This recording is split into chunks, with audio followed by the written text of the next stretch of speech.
Olá pessoal, sejam todos bem-vindos a mais essa videoaula de Química Orgânica com o professor Eduardo. Na aula de hoje eu quero falar com vocês sobre a introdução à Química Orgânica. Então vamos para o vídeo.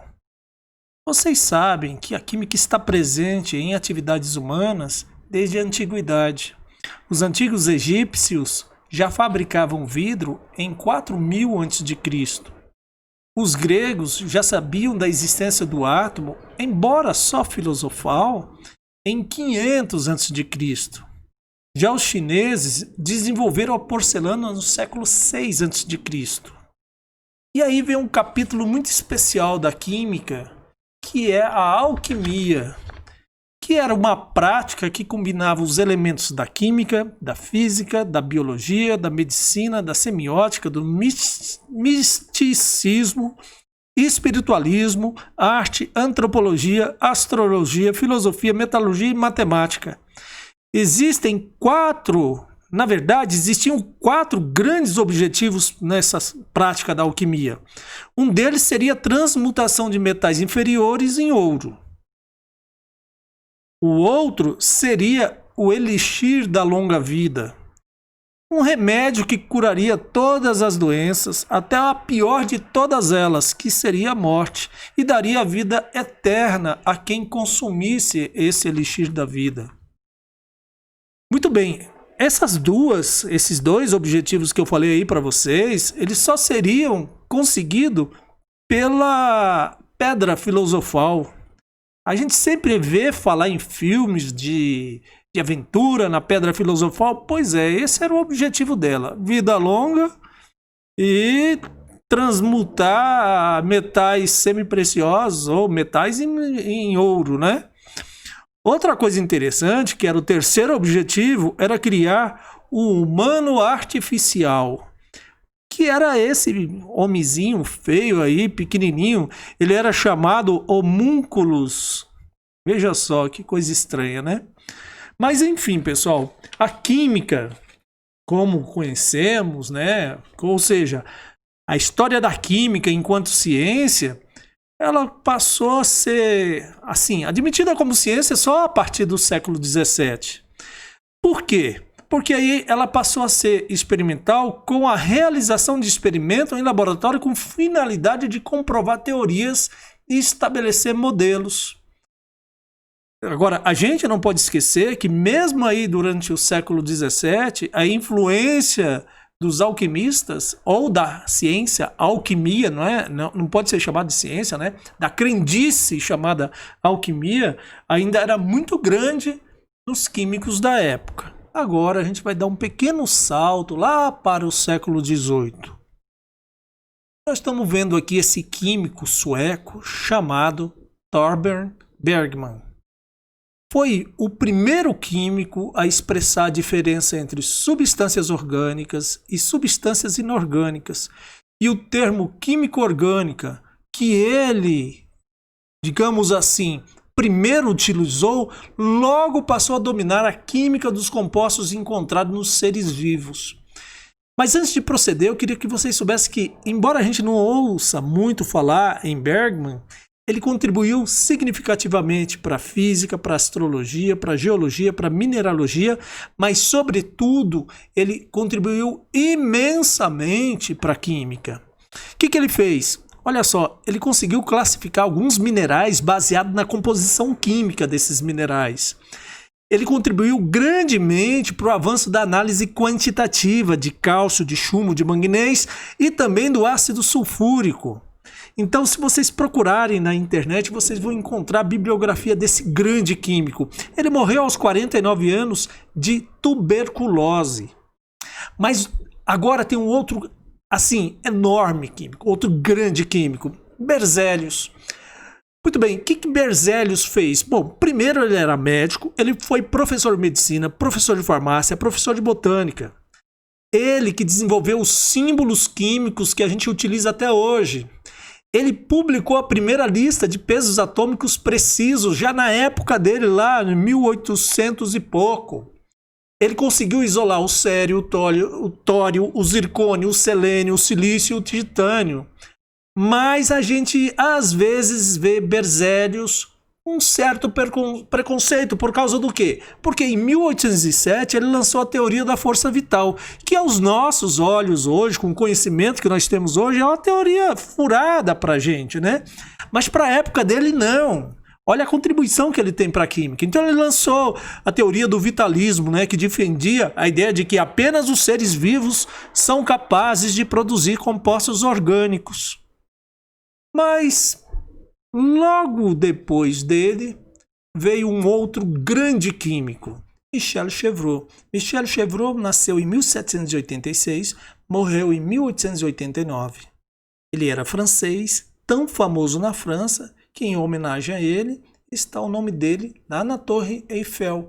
Na Torre Eiffel existem 72 nomes de grandes franceses. Entre eles está Michel Chevreul. Mas o que ele fez de tão grande assim? Ele transformou gordura animal em sabão, mas isso todo mundo sabe fazer, né? Mas o que aconteceu de tão interessante nessa transformação? Depois ele pegou o sabão e transformou em ácido graxo? Isso mesmo. Mas o que ele contribuiu foi o seguinte: ele publicou um artigo em 1816 questionando a teoria da força vital, porque ele, a partir de gordura animal, ele fez transformações dessa gordura animal sem a presença de um ser vivo. E começou a questionar a teoria da força vital. Agora, quem lacrou geral a teoria da força vital, sem dúvida nenhuma, foi Wöhler. Ele que nasceu na Alemanha em 1800 e morreu em 1882, ele fez o seguinte: ele pegou cianato de amônio, aqueceu e produziu ureia, tipicamente um sal inorgânico, produzindo tipicamente uma substância orgânica. Só como curiosidade, o cianato de amônio pode ser mostrado assim também. Tá? E aqui está a ureia, a estrutura da ureia. E aí surgiu uma nova definição para química orgânica. Foi proposto em 1858 por Kekulé. O que ele propôs? Que química orgânica é a parte da química que estuda os compostos que contêm carbono. E é essa a definição aceita. Tá bem? Mas, já que estuda os compostos que contêm carbono, vamos detalhar então, a partir do próximo slide, o elemento químico carbono. E aqui está o carbono, com seus 3 isótopos naturais. Existem os isótopos artificiais, mas o que nos interessa hoje são os isótopos naturais. E com relação à abundância, o carbono 12 é o mais abundante, tendo quase que 98,89% na natureza.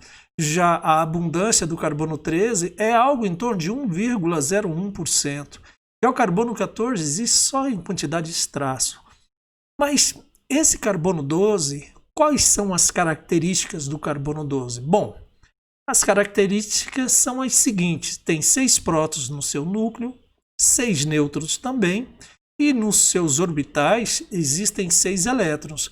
Já na tabela periódica, ele está na família 14, está no segundo período e é tetravalente. E em relação ao carbono, em ser tetravalente, o que significa isso? Significa que ele faz 4 ligações. Essas 4 ligações podem ser assim, 4 ligações simples, uma ligação dupla e 2 simples, 2 duplas ou uma tripla e uma ligação simples. Essas ligações simples, assim, são todas elas chamadas de ligações sigma. Já as ligações duplas, uma é π e a outra é sigma. E ligação simples aqui continua sendo chamada de sigma. Quando tiver 2 duplas, uma é sigma e a outra é π. E quando tiver uma tripla, 2 são do tipo π e a outra é do tipo sigma. E a ligação simples aqui continua sendo chamada sigma. Esses carbonos que só fazem ligações simples, eles são do carbono do tipo sp3. Já o que faz uma dupla é do tipo sp2. O que fizer 2 duplas vai ser do tipo sp. E o que fizer uma tripla e uma simples vai ser do tipo sp também.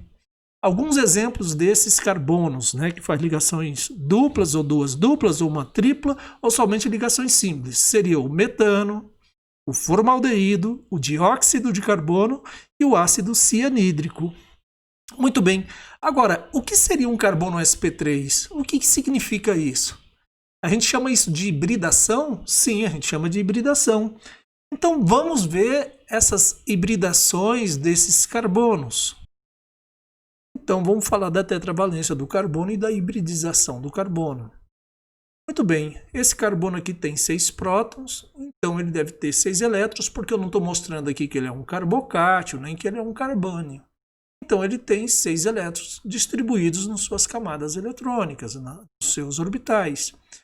Muito bem, quando a gente faz uma ligação química, quando a gente mostra uma ligação química, quem participa da ligação química de um átomo são sempre os elétrons mais externos, que a gente chama os elétrons da camada de valência. E aqui está a camada de valência, tem 4 elétrons. Então, em tese, pode fazer 4 ligações. Correto. Mas eu vou colocar esses elétrons nos seus respectivos orbitais. Então, está aqui, ó, orbital 2s2 com seu par de elétron. E eles estão pareados. Se um tem spin positivo, esse aqui tem um spin negativo, mais meio ou menos meio. E aqui, ó, no orbital P, também estão os outros 2 elétrons, só que não estão pareados. Muito bem, vou mostrar isso aqui no diagrama de Linus Pauling. Aqui está vendo aqui? Um diagrama de energia mostrando os elétrons. E nesse caso aqui, vamos lembrar, né, que quem participa de ligação são elétrons não pareados. Então, em tese, o carbono só deveria fazer 2 ligações. Mas a gente sabe que ele faz 4 ligações, então eu vou mostrar o seguinte, a teoria da hibridação. O que é essa teoria? A gente pega um desses 2 elétrons e imagina que ele sofra uma excitação eletrônica e vai ocupar esse 2pz aqui, ó. Muito bem, ele passou a ocupar esse 2pz. E são esses orbitais px, py e pz e 2s que se misturam para formar o orbital hibridizado, que aqui está, ó, tá? Então aqui, ó, agora sim pode fazer 4 ligações, porque sofreu uma hibridização, porque eu tenho 4 elétrons aqui desempareados. Eu vou mostrar para vocês uma animação para que isso fique um pouquinho mais claro, né? Para ficar mais claro para a gente. Olha aqui a animação, aí está, ó, o orbital S, que aqui está, tá vendo? Isso aqui é o orbital S, vem lá um orbital P, o segundo orbital P, o terceiro orbital P.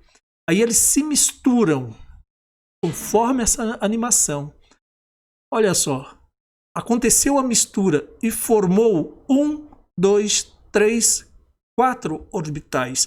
Só que agora, ao invés de ser chamado de orbitais S e orbitais P, são chamados orbitais sp3.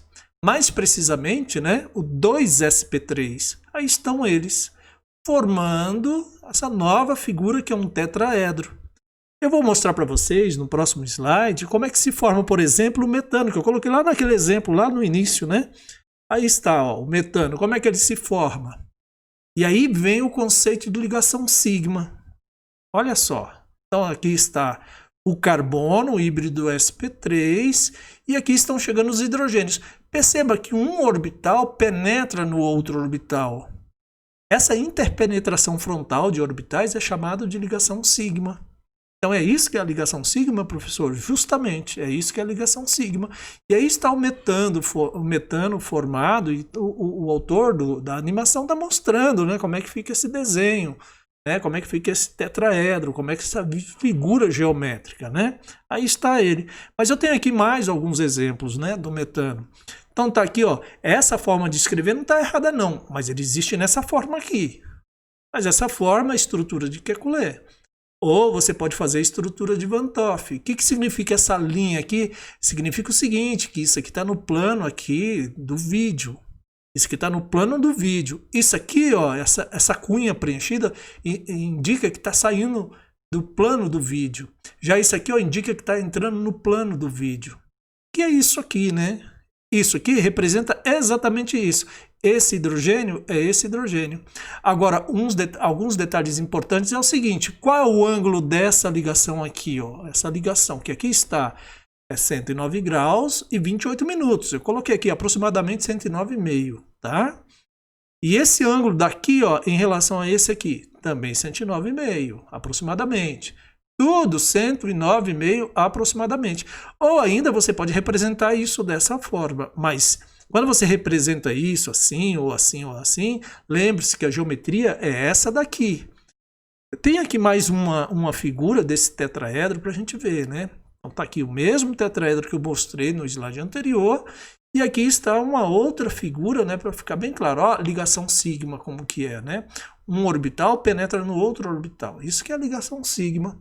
Era isso que eu queria mostrar para vocês sobre o carbono fazendo somente ligações simples. Mas, e que esse carbono, desculpa, eu ia falar outra coisa, mas esse carbono é um carbono sp3. Agora sim o que eu ia falar, mas e o carbono sp2? Como seria? Então vamos ver agora o carbono sp2. Lembrando, né, que eu mostrei lá naquele slide lá no início, o carbono sp2 aqui está. Mas como seria essa hibridação sp2? Seria da seguinte maneira, como eu mostrei anteriormente, aqui está a distribuição eletrônica. Novamente aqui eu mostro para vocês o orbital que vai participar das ligações, né? São os elétrons de valência. Novamente eu mostro aqui para vocês o orbital 2s2 com seu par de elétron. Novamente eu mostro para vocês aqui cada elétron em um orbital p. E nós vamos lá para aquela distribuição de Linus Pauling, né? O diagrama de energia que está. Agora, olha, aqui eu coloquei esses desenhos, né? Representando aqui o orbital 1s, 2s e os orbitais p. Agora, a pergunta que o pessoal faz é por que você representa assim com cores diferentes? Ah, isso é só porque a gente quer representar que são fases opostas da função de onda, né? Tá bom? Poderia ser representado também de mesma cor, só que um com sinal positivo, outro com sinal negativo. Mas o sinal negativo ou positivo só indica que são funções de onda em fases opostas. Só isso. Não tem nada a ver com carga elétrica. Mas aí está, né, a distribuição eletrônica. Muito bem. Aqui a gente vai passar do estado fundamental para um estado excitado. A gente vai excitar esse elétron para esse orbital 2py. Ali está ele. E é esse orbital aqui que a gente imagina, né, essa forma excitada que a gente imagina que sofra a hibridação da seguinte maneira. Ó, aqui está a forma hibridizada. São esses elétrons aqui, ó, esse elétron e esse elétron, nesses orbitais 2s, 2px, 2pz, que irão formar aqui os novos orbitais sp2. São orbitais p, 2 orbitais p com um orbital s que vai formar um total de 3 orbitais. Se 3 orbitais se misturam, tem que formar 3 orbitais, que eu mostro assim, ó. Tá vendo? Agora, tá vendo esse aqui, ó? Ele continua lá no mesmo lugar.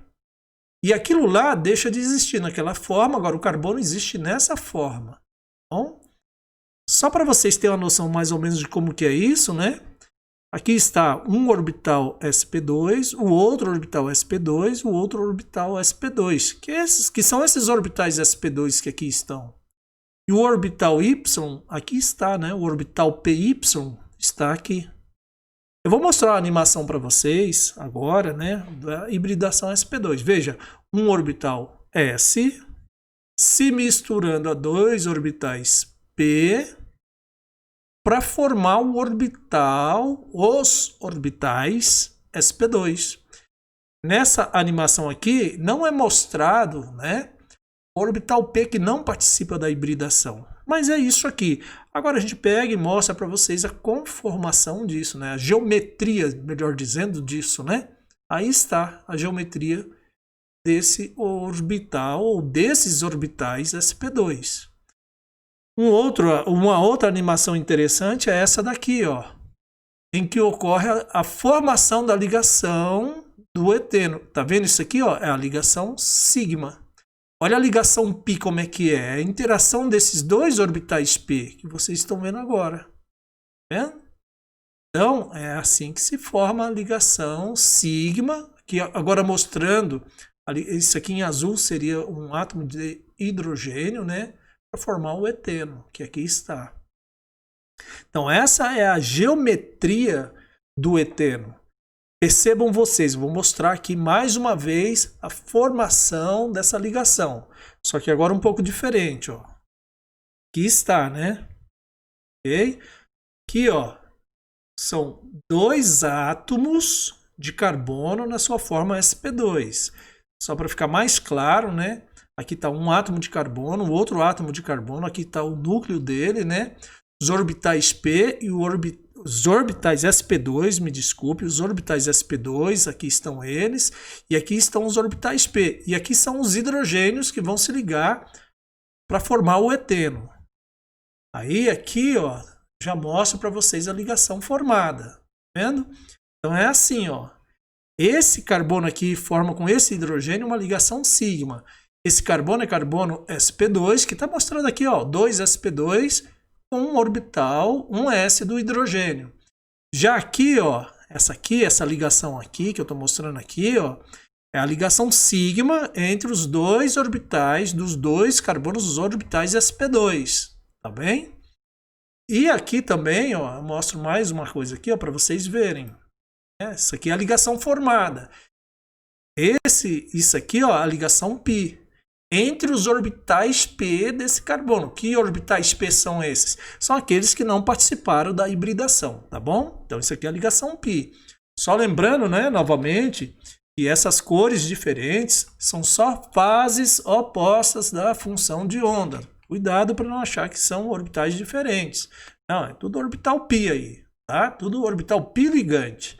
Vocês vão ver essa matéria π ligante, π antiligante, lá em química inorgânica ou em química geral, tá? Outra coisa que eu quero mostrar para vocês é o seguinte, que eu acho extremamente importante, né? Esse carbono aqui, ó, esse carbono aqui, que eu estou mostrando aqui em cima, tá? Mas agora eu estou mostrando aqui, ó, esses carbonos, esses hidrogênios estão todos no mesmo plano. A ligação π fica acima do plano e abaixo do plano. Tá? Isso é muito importante quando a gente for estudar lá as reações dos alquenos, tá bem? Então tá. E sobre a hibridação sp? Como seria isso? Então vamos entender a ligação do carbono tripla ou duas duplas. A hibridação sp.